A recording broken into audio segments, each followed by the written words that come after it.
Hey everyone, my name is Anna. I've been lashing for over 3 years now. This channel is dedicated to everything lashes and beauty, so if you haven't already, go ahead and click the subscribe button down below.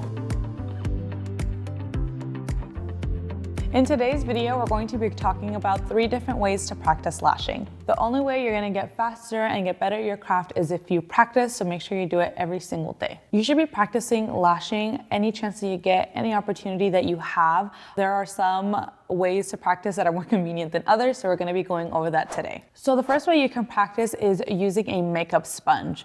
Using a makeup sponge is super convenient, it's small, and it's great for placing your perfect fans.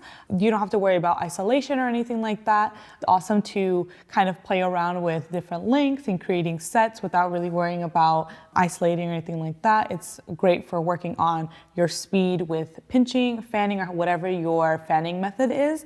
It's super convenient just because you can wet a sponge, sit back, watch Netflix, and just fan all day long. Our next way of practicing is using your mannequin head.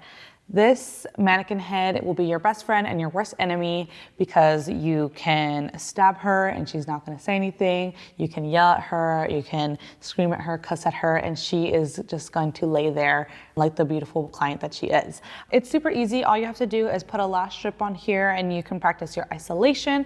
It's obviously not like a real person because the strip doesn't act like an actual eyelid would, but it is great just to practice and keep your hands and that muscle memory working. There are also mannequin heads that have removable eyelids, and this is a little bit more realistic to what an actual eyelid looks. So if you're looking for a more actual representation of what it's like, I would recommend getting one of those instead. Some cons with using a mannequin head is obviously they don't leave this position. You can't turn their head to work on their inner and outer corners. You can't tape back or tape up. So that's just something you're gonna have to work with. But other than that, it is an awesome option for practicing. So another way to practice is on an actual person. So when you're first starting out, getting a model is pretty hard just because people are scared. And obviously it's a real life situation. You can get their bottom lashes stuck. You can, accidentally poke them. Eyes can start to tear. They'll be talking. So it's gonna be the most real representation of what it's really like to lash a client. So it's the best way of practicing, but obviously it is real life. So we wanna make sure that we're really thinking about all of those tips and tricks that we got from our lash course or from online, just to make sure that we're trying to give them the best experience possible. My first model when I was practicing was my brother and my boyfriend, and I had to pay them to let me do that. So do whatever you gotta do to get practice in on a real person before you take actual clients. Bribe your siblings or your cousins, family members, best friends. There'll always be someone there to support you, so just ask as nicely as you can. If you're first starting out, I would definitely just recommend doing classics on your models. It's the most natural and less noticeable, so it's gonna be great for you to work on your placement, on isolation. If you have anyone who's willing to try volume, that's gonna be awesome. Just make sure that you're working one eye at a time so that way they are even and you're not just leaving them with one full eye and one with nothing. Another thing that you have to consider when you're doing an actual model is your timing. So just let your model know that it might take however many hours, but they're gonna be in there. You guys are a team, you're gonna stick to the end and get that done, but just make sure they're okay with that. They don't have anything going on.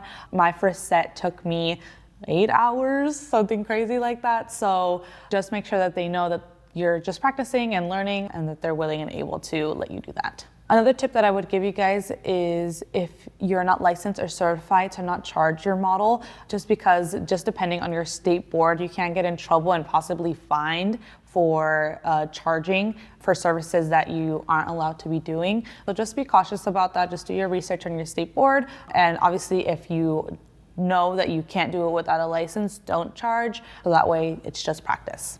So using a model is obviously the best version of practice. It's what it's really gonna be like when you're actually working on a person. When you're first starting out, I know it can be nerve-wracking to jump the gun and start on real people, but I would just say just go for it. Take your time, slow it down. Don't worry about how much time it takes because it doesn't matter. We're here to practice and to work on our craft. So just slow it down and try your very best. If you have someone who is willing to be a model, but they don't necessarily want to get a volume or a mega or anything like that, I would recommend even just practicing isolation. I know a lot of girls when they're first starting off lashing, they really want to get those fans perfect, but really isolation is the most important part of lashing, and so it can be very difficult sometimes. So you just want to make sure that you're working those muscles as well and just practicing just getting one lash in between your isolation tweezer and then just moving on to the next and practicing that over and over and over again as well. Thank you guys so much for watching this video. We hope it brought you a ton of value. Just a reminder, if you would like to practice with me or any of our other awesome lash trainers, we have a bunch of classes coming up. Go ahead and head over to LivBayLashClass.com and find a city near you. Question for you, how do you guys practice lashing at home? Leave them in the comments below. Thank you guys.